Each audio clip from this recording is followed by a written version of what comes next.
For the repair of the main hydraulic control valves, the following procedures were necessary: replacement of various electronic components and general cleanup of the units.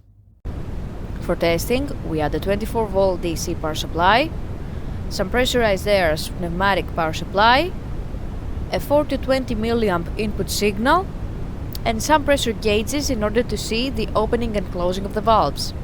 By manipulating the input signal, we see that the unit reacts and the valves open and close accordingly.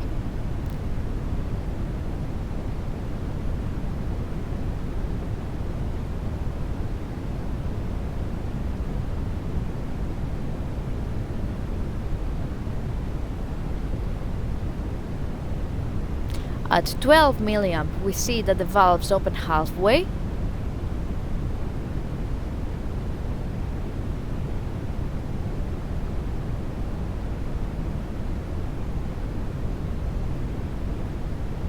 At 4 mA, the valves remain closed.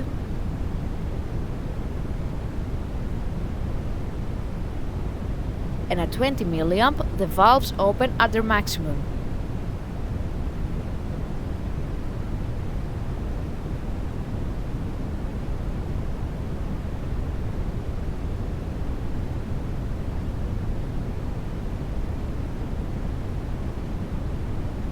No further testing is possible due to lack of additional units.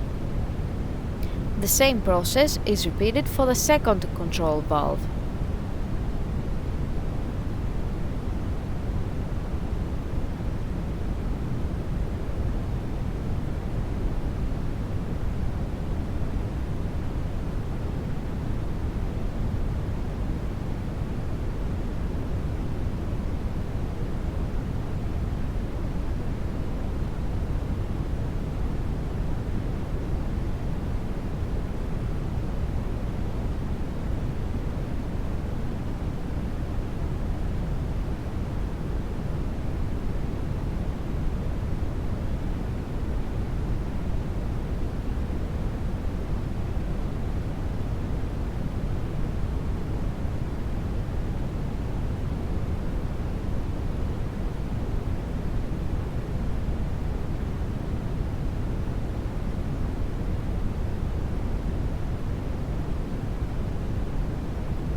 It is now clear that the control valves are working successfully and are ready to be delivered to the customer.